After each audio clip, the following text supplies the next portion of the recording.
नमस्कार दोस्तों, government job with AP sir YouTube channel में आपका दिल खोलकर स्वागत है। और हमेशा की तरह आपके सामने हम फिर से एक नया वीडियो लेकर उपस्थित हैं। और इस वीडियो में आपके आजकल सिलेबस की चर्चा की जा रही है। यूपी पुलिस कांस्टेबल का सिलेबस कैसा है, जो आपके विभिन्न खंड हैं, उन चारों खंडों के अलग अलग सिलेबस के रूप का हम आजकल चर्चा कर रहे हैं। और इसी क्रम में दोस्तों, हमने जो कल है रीजनिंग के बारे में सिलेबस की चर्चा की थी। उम्मीद है कि आपको ये निश्चित रूप से पसंद आया होगा और पसंद आएगा भी। उसी कड़ी में जो है आज जो है हम आपके जो दूसरा बहुत ही महत्वपूर्ण टॉपिक्स है, जो बहुत ही दूसरा खंड इम्पॉर्टेंट है, वो जीएस जीके का है। और उसके बारे में आज जो है हम लोग चर्चा करेंगे। दोस्तों, ये जो जीएस और जीके सिलेबस की चर्चा है, ये पूर्णतः हम लोग का एक संपूर्ण विश्लेषण होगा। और ये संपूर्ण विश्लेषण इस आधार पे होगा कि इसमें जो मुख्य रूप से 26 टॉपिक्स हैं, इस 26 टॉपिक में आपके कौन से टॉपिक एग्ज़ाम की दृष्टि से ज़्यादा इम्पॉर्टेंट है, उसी पे हम लोग आज जो है चर्चा करने जा रहे हैं। और इसको पूरे शिद्दत और ध्यान के साथ इसको सुनिएगा और फिर उसका ज़्यादा से ज़्यादा लाभ उठाइए। तो दोस्तों, अब हम लोग चर्चा की शुरुआत करते हैं और अपने जीएस जीके सिलेबस की। जीएस के बारे में दोस्तों जानते ही हैं, जीएस और जीके दोनों मिला जुला कर एक ही है। बस जीएस का क्या है, इसका जो स्कोप है थोड़ा बड़ा है और जीके का स्कोप जो है थोड़ा छोटा है। मिला जुला के बात दोनों ही एक ही है। अब जो है हम लोग दोस्तों टॉपिक के बारे में चर्चा करें तो आपका इसमें पहला जो टॉपिक है वो सामान्य विज्ञान का है। सेकंड जो है भारत का इतिहास का है। थर्ड आपका भारतीय संविधान है। फोर्थ जो है भारतीय अर्थव्यवस्था एवं संस्कृति है। 5 जो है भारतीय कृषि है। 6वां जो है वाणिज्य एवं व्यापार है। 7वां जो है भारत एवं विश्व का भूगोल है। 8वां पर्यावरण एवं नगरीकरण है। 9वां जनसंख्या। 10वां प्राकृतिक संसाधन है।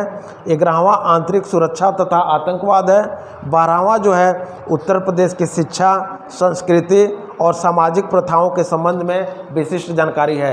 इसी तरह दोस्तों आपके टॉपिक में 13वें नंबर पे है उत्तर प्रदेश में राजस्व, पुलिस एवं सामान्य प्रशासनिक व्यवस्था। 14वें नंबर पे मानवाधिकार, ह्यूमन राइट्स है। 15वें नंबर पे आपका जीएसटी, वस्तु एवं सेवा कर है। 16वें नंबर पे भारत एवं पड़ोसी देशों के बीच संबंध है। 17वें नंबर पे राष्ट्रीय तथा अंतर्राष्ट्रीय महत्व के विषय है। 18वें नंबर पे संगठन राष्ट्रीय तथा अंतर्राष्ट्रीय है। 19वें नंबर पे विमुद्रीकरण, डिमोनेटाइजेशन और उसका प्रभाव है। 20 नंबर पे साइबर क्राइम है। 21 नंबर पे पुरस्कार और सम्मान है। 22 नंबर पर देश, राजधानी एवं मुद्राएं हैं। 23 नंबर पे पुस्तकें एवं उनके लेखक हैं। 24वें नंबर पे अनुसंधान एवं खोज है। 25वें नंबर पे महत्वपूर्ण दिवस है। और 26वें नंबर पे जो 26वें नंबर पर आपका लास्ट जीएस जीके का टॉपिक है वो है सोशल मीडिया एवं कम्युनिकेशन। तो ये दोस्तों ये आपका समग्र रूप से आपका ये जो है टॉपिक्स हो गया।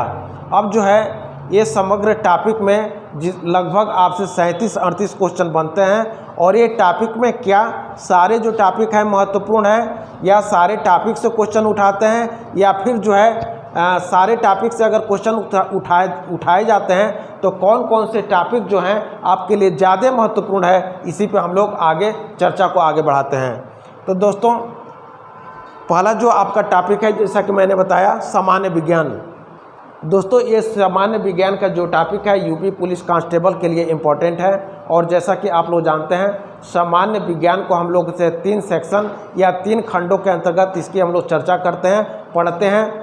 फिजिक्स, केमिस्ट्री एंड बायोलॉजी, जिसमें हम आपके एग्ज़ाम की दृष्टि से जो बायोलॉजी या जीव विज्ञान होता है बहुत ही महत्वपूर्ण होता है। और उससे जो क्वेश्चन होते हैं 2 क्वेश्चन पूछे जाते हैं। और आपके फिजिक्स और केमिस्ट्री, जिसको हम लोग भौतिकी और रसायन विज्ञान कहते हैं, उससे अपेक्षाकृत कम क्वेश्चन पूछे जाते हैं। और दोस्तों जीव विज्ञान में भी आपके मानव से संबंधित जो टॉपिक्स होते हैं, मानव से संबंधित जो सेगमेंट होते हैं, उससे ज़्यादा क्वेश्चन आपसे पूछा जाता है।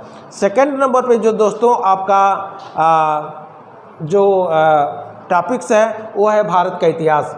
दोस्तों आपके एग्ज़ाम के लिए भारत का इतिहास या इंडियन हिस्ट्री भी बहुत महत्वपूर्ण है। यहाँ दोस्तों लगे रहने की, ध्यान देने की ये ज़रूरत है कि आपके जो सिलेबस है उस टॉपिक में वर्ल्ड हिस्ट्री नहीं है। हाँ, कभी कभी वर्ल्ड हिस्ट्री से एक आध क्वेश्चन जीके के रूप में ज़रूर पूछ दिया जाता है। आपके सिलेबस में है जो दोस्तों, वो मुख्य रूप से भारत का इतिहास या इंडियन हिस्ट्री है।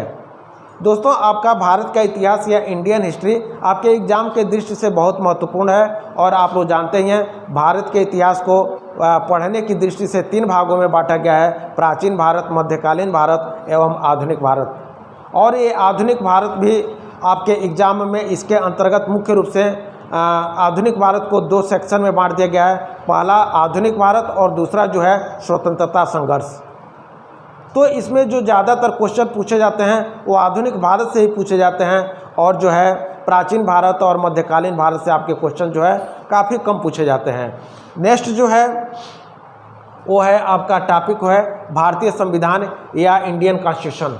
दोस्तों, आपके एग्ज़ाम की दृष्टि से भारतीय संविधान जो टॉपिक है वो भी बहुत महत्वपूर्ण है, और इसमें हमेशा की तरह हमेशा ही 1 से 2 क्वेश्चन ज़रूर पूछे जाते हैं। और जैसा कि आप लोग जानते ही हैं, इसमें जो है संविधान की अनुसूचियाँ, भाग, राष्ट्रपति, प्रधानमंत्री, मंत्रिमंडल, यही सब का अध्ययन किया जाता है। मिला जुला के भारतीय संविधान में भारत देश की शासन व्यवस्था कैसी चलाई जाती है, भारत देश की शासन व्यवस्था के लिए कौन से महत्वपूर्ण कारक हैं, कौन से अधिनियम हैं, यही सब जो है उसका अध्ययन करते हैं। संविधान संशोधन भी इसी का एक महत्वपूर्ण अंग है। अब जो दोस्तों वो है भारतीय अर्थव्यवस्था एवं संस्कृति। देखिए दोस्तों, एक टॉपिक में ही भारतीय अर्थव्यवस्था एवं संस्कृति को रखा गया है। हालांकि अगर विश्लेषण करें तो ये दोनों टॉपिक अलग अलग आते हैं।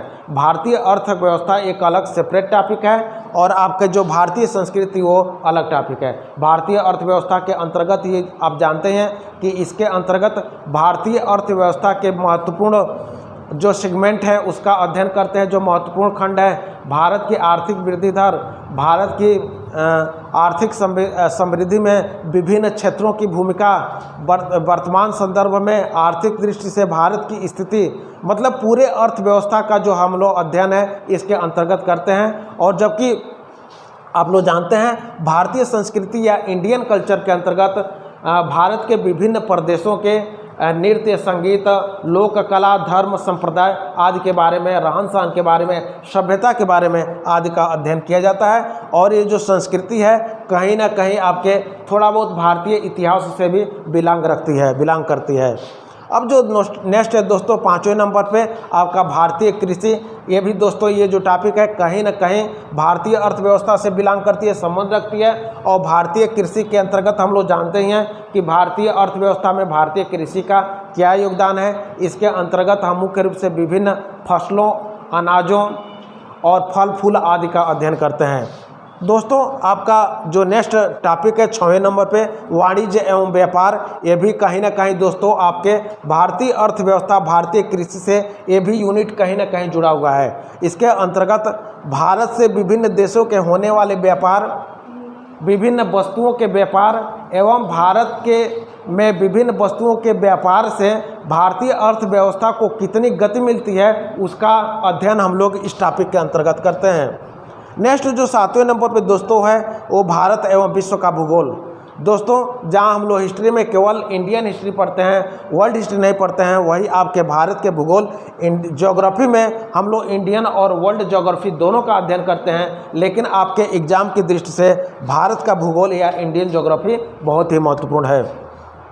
8वें नंबर पे जो दोस्तों टॉपिक है आपका पर्यावरण एवं नगरीकरण। पर्यावरण जानते हैं दोस्तों, हमारे आसपास की जो घटनाएं हैं, हमारे आसपास का जो आवरण है उसको हम लोग पर्यावरण या एनवायरनमेंट के नाम से जाने जाते हैं। इस पर्यावरण में कौन सी गैस हमारे लिए नकारात्मक होती है, कौन सी सकारात्मक होती है, उसका अध्ययन करते हैं। पर्यावरण का भारतीय अर्थव्यवस्था एवं मानव पे क्या सकारात्मक एवं नकारात्मक प्रभाव है, इसका अध्ययन हम इस टॉपिक के अंतर्गत करते हैं। और जो है नगरीकरण, अर्बनाइजेशन, ये भी आपका एक जनसंख्या का अंग है। इसके अंतर्गत भारत की जो जनसंख्या है, भारत की जनसंख्या कितने मात्रा में किस रूप में नगरीकृत हो रहे हैं कि इस समय जो है नगरीकरण का स्तर क्या है, इसका अध्ययन हम लोग नगरीकरण के अंतर्गत करते हैं। नेक्स्ट जो आपका टॉपिक है दोस्तों 9वें नंबर पे वो है जनसंख्या। और इसके अंतर्गत भारत की जनसंख्या वर्तमान में कितनी है, विभिन्न नगरों विभिन्न प्रदेशों की जनसंख्या पॉपुलेशन क्या है, इसका अध्ययन हम लोग करते हैं। और जानते हैं आप लोग दोस्तों, भारत में जो है हर 10 साल पे एक जनगणना का आयोजन किया जाता है और इसी के टोटल डाटा को जनसंख्या या पॉपुलेशन के अंतर्गत रखा जाता है। और इससे ये पता चलता है कि विभिन्न प्रदेशों या देश की जो है 10 साल में जनसंख्या में कितनी बढ़ोतरी या घटोतरी हुई है। नेक्स्ट जो दोस्तों 10वें नंबर पे है प्राकृतिक संसाधन। भारत के अर्थव्यवस्था में प्राकृतिक संसाधनों का दोस्तों आप लोग जानते हैं बहुत ही महत्वपूर्ण योगदान है। और इन प्राकृतिक संसाधनों के अंतर्गत आपके विभिन्न धातुएं, अधातुएं, सोना, चांदी, पेट्रोल, कोयला, अभ्रक, एल्युमिनियम आदि का अध्ययन करते हैं। तो एक दृष्टि से कहीं ना कहीं दोस्तों इंडियन ज्योग्राफी और इंडियन इकोनॉमिक्स से ये टॉपिक जो है बिलोंग करती है। अब 11वें नंबर पे जो दोस्तों यूनिट है, टॉपिक आपका है आंतरिक सुरक्षा तथा आतंकवाद। दोस्तों आप लोग जानते हैं कि आज के संदर्भ में आतंकवाद एवं नक्सलवाद भारत और विश्व दोनों के लिए एक तरह से खतरा बना हुआ है। तो इन आतंकवाद और नक्सलवाद से भारत की अपने देश की सुरक्षा कैसे की जाए, यहाँ आंतरिक गरिमा को कैसे बनाए रखा जाए, इसका जो है अध्ययन हम लोग आंतरिक सुरक्षा तथा आतंकवाद के अंतर्गत करेंगे। दूसरे नंबर पे 12वें नंबर पे दोस्तों है आपका उत्तर प्रदेश की शिक्षा, संस्कृति और सामाजिक प्रथाओं के संबंध में विशिष्ट जानकारी।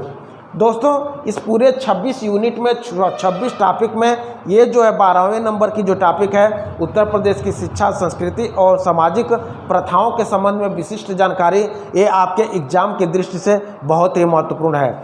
इसके साथ ही दोस्तों 13वें नंबर पे उत्तर प्रदेश में राजस्व, पुलिस एवं सामान्य प्रशासनिक व्यवस्था भी, ये दोनों टॉपिक एक दूसरे से रिलेट करते हैं और इन दोनों टॉपिक को ही मिला करके आपका एक समग्र यूनिट बनता है उत्तर प्रदेश के बारे में विशिष्ट जानकारी।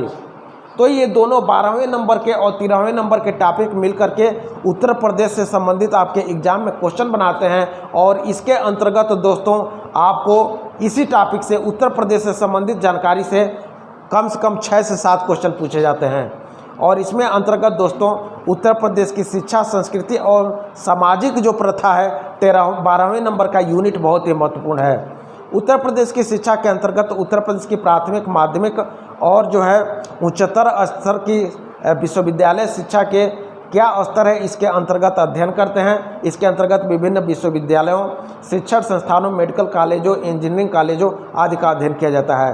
संस्कृति के अंतर्गत जैसे दोस्तों मैंने भारतीय संस्कृति के बारे में चर्चा कहा था, वैसे ही उत्तर प्रदेश की लोक नृत्य, कला, संस्कृति, धर्म, संप्रदाय, रास नृत्य आदि का अध्ययन करते हैं। जो हम लोग इस टॉपिक का अध्ययन करेंगे तो उसके अंतर्गत ये कल्चर, संस्कृति का अध्ययन करेंगे। सामाजिक प्रथाओं, जानते हैं कि हर समाज होता है तो उसकी कोई ना कोई एक प्रथा होती है। उसी प्रथा के संदर्भ में हम लोग अध्ययन करेंगे कि उत्तर प्रदेश में प्राचीन काल में, मध्यकाल में और आज वर्तमान के संदर्भ में कौन कौन सी सामाजिक प्रथाएं हैं जो कि समाज का एक अभिन्न हिस्सा बनी हुई है, उसी का इस यूनिट या टॉपिक के अंतर्गत दोस्तों हम लोग अध्ययन करेंगे। 13वें नंबर पे दोस्तों उत्तर प्रदेश में राजस्व, पुलिस एवं सामान्य प्रशासनिक व्यवस्था का अध्ययन करेंगे।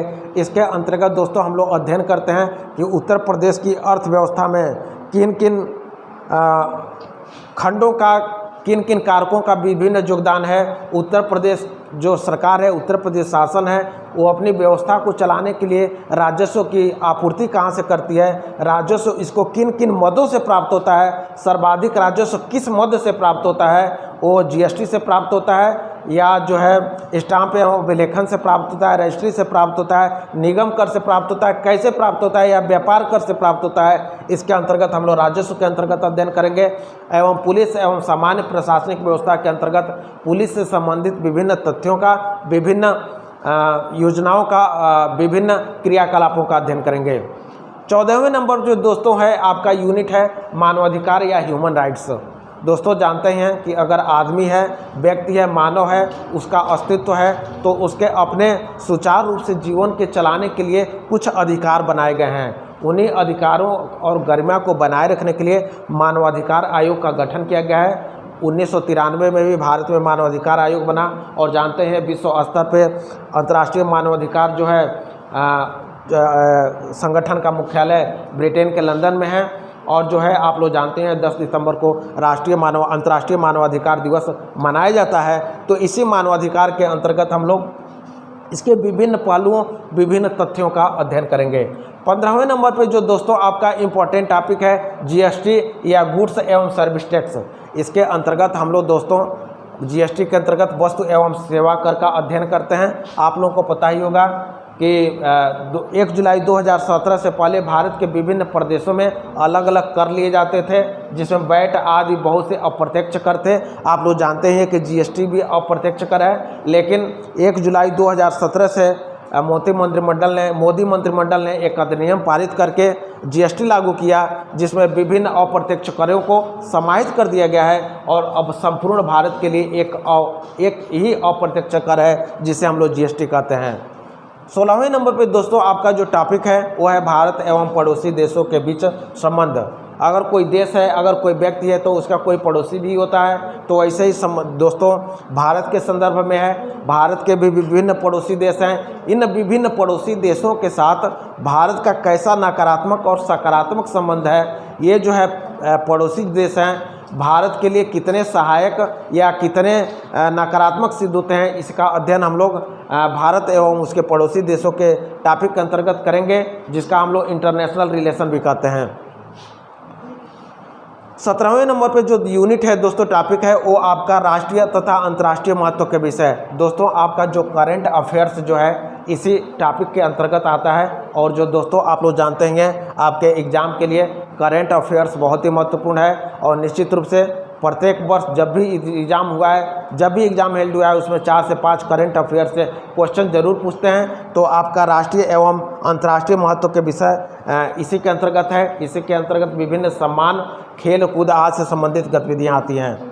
दोस्तों 18 नंबर पे जो आपका टॉपिक है वो है संगठन, राष्ट्रीय तथा अंतर्राष्ट्रीय। ये जो संगठन ऑर्गेनाइजेशन है ये राष्ट्रीय तथा अंतर्राष्ट्रीय स्तर पे कई प्रकार के होते हैं, जिसमें अंतर्राष्ट्रीय स्तर की हम लोग चर्चा करें तो यूएनए, WTO, WTC, IDA, आपका जो अंतर्राष्ट्रीय न्यायालय आदि बहुत से संगठन है। और उसी संदर्भ में भारत का जो है विभिन्न संगठन, मानवाधिकार आयोग, चुनाव आयोग आदि का अध्ययन जो है इसके अंतर्गत हम लोग करेंगे। 19वें नंबर पे दोस्तों आपका जो टॉपिक है वो है विमुद्रीकरण और उसका प्रभाव। विमुद्रीकरण, डिमोनेटाइजेशन, आप लोग जानते हैं दोस्तों ये टॉपिक पहले ज़्यादा इम्पॉर्टेंट नहीं था, लेकिन अब कुछ ज़्यादा ही प्रासंगिक हो गया है।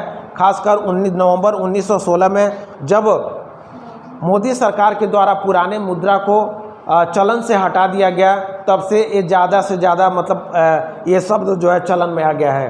दोस्तों आप लोग विमुद्रीकरण का अर्थ जानते ही हैं कि जब अर्थव्यवस्था से पुराने रुपयों को, पुराने सिक्कों को अर्थव्यवस्था से, खासकर रुपयों को अर्थव्यवस्था से हटा दिया जाता है या उसको समाप्त कर दिया जाता है, तो उसको विमुद्रीकरण कहते हैं। यानी विमुद्रीकरण मतलब मुद्रा को समाप्त कर देना। इस विमुद्रीकरण का भारतीय अर्थव्यवस्था पे क्या सकारात्मक और नकारात्मक प्रभाव पड़ता है, इस टॉपिक के अंतर्गत हम लोग अध्ययन करेंगे। और आपको पता ही होगा कि रिसेंट में नवंबर 1916 ईस्वी में मोदी सरकार के द्वारा काली अर्थव्यवस्था को रोकने के लिए, काली अर्थव्यवस्था पे लगाम कसने के लिए विमुद्रीकरण किया गया था। अब जो दोस्तों 20 नंबर पे है साइबर क्राइम। दोस्तों ये जो ज़माना है, आजकल का जो हमारा ज़माना है सोशल मीडिया का है।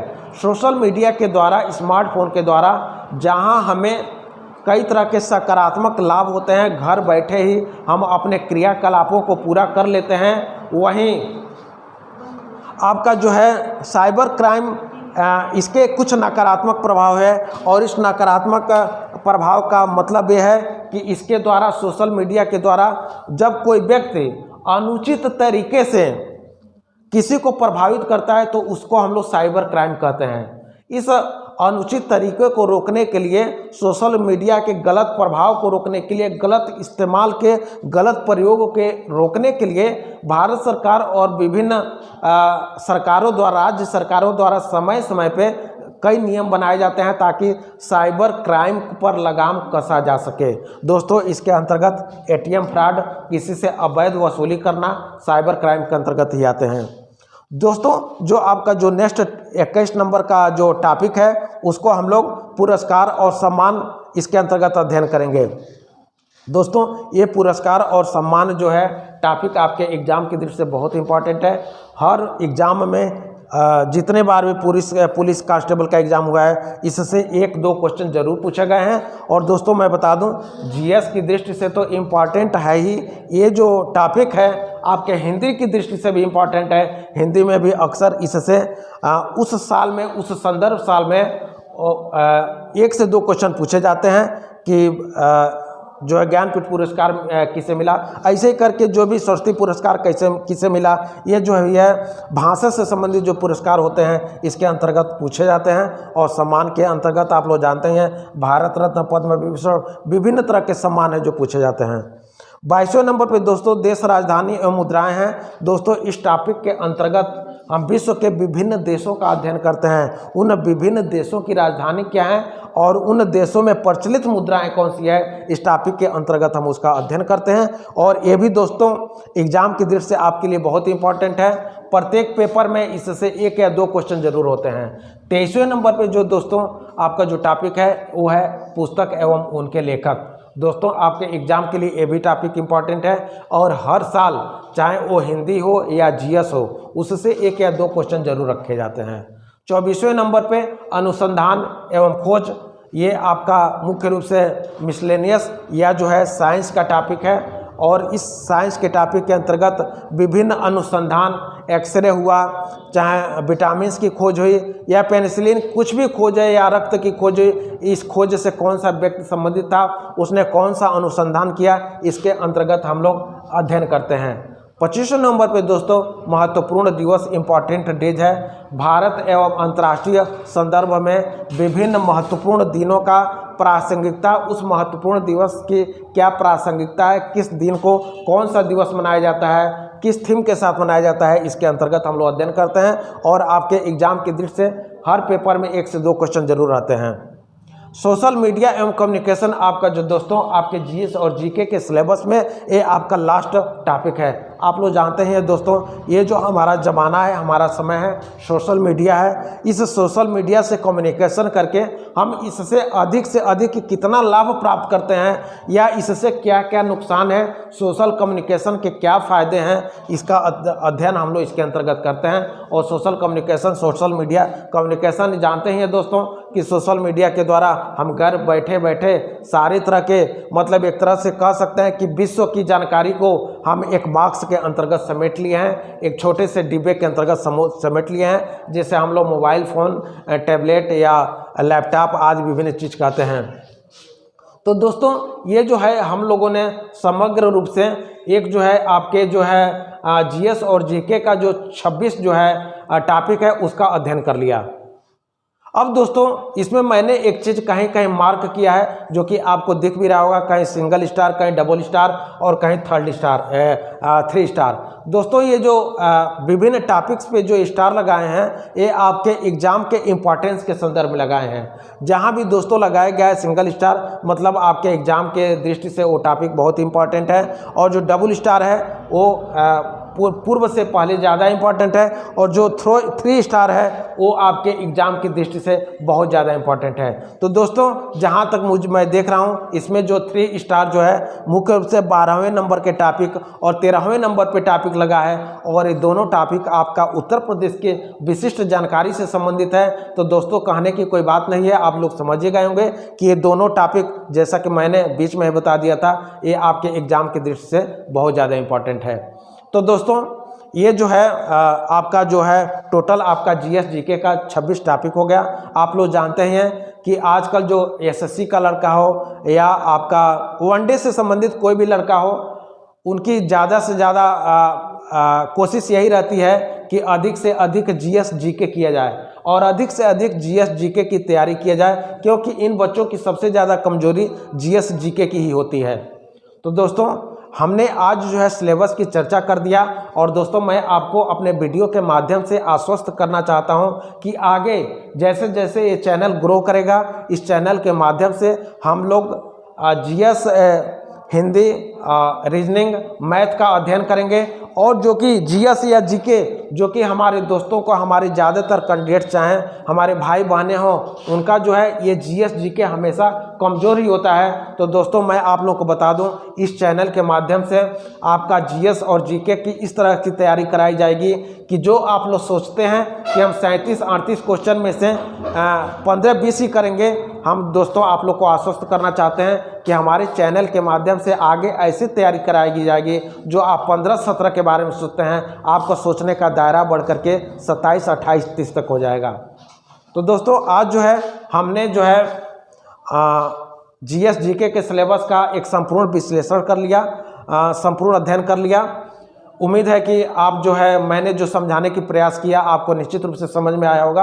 अगर एक बार में समझ न आए तो प्लीज़ वीडियो को 2 से 3 बार देखिए, और 2 से 3 बार देखने पर आपको है निश्चित रूप से इसका लाभ जरूर मिलेगा। बाकी इसके बावजूद भी अगर कोई आपको कन्फ्यूजन बना हुआ है तो कमेंट के माध्यम से हमसे संपर्क कर सकते हैं। आपको सही समय पर उचित आपको सलाह, उचित आपको जानकारी, क्लियरिटी दी जाएगी। तो दोस्तों चलते चलते जाने से पहले हम यही बता देंगे कि जो आपका ये जो government job with AP sir YouTube channel है, ये आप ही लोगों के लिए बनाई गई है। और ख़ासकर इस समय जो इसकी तैयारी की जा रही है, यूपी पुलिस कांस्टेबल जो 35,000 प्लस पद है उसके लिए तैयार की जा रही है। और मैं आपको ये भी बता दूं कि इस चैनल के माध्यम से आपकी तैयारी एक कैसे अंजाम तक पहुंचेगी, मंजिल तक पहुंचेंगे, आप खुद महसूस नहीं किए होंगे। बस आपसे रिक्वेस्ट यही है कि हमारे समय समय पर लगभग हमेशा हमारे चैनल को विजिट करते रहें। अगर आपने अभी तक हमारे चैनल को सब्सक्राइब नहीं किया है तो प्लीज़ इसको सब्सक्राइब कर लीजिए, लाइक और शेयर कीजिए। और जो मित्र हमारे चैनल को सब्सक्राइब कर लिए हैं उनको बहुत बहुत धन्यवाद। तो दोस्तों इसी के साथ जो है आज जो जीएस जीके का जो हमारा सेशन था उसको हम लोग समाप्ति करते हैं, और फिर जो एक नए सेशन में संभवतः हिंदी के सिलेबस को लेकर आएंगे, उसमें हिंदी के सिलेबस का हम लोग संपूर्ण विश्लेषण करेंगे। तब तक के लिए नेक्स्ट वीडियो के लिए सबको जय Hind, have a nice day, thank you.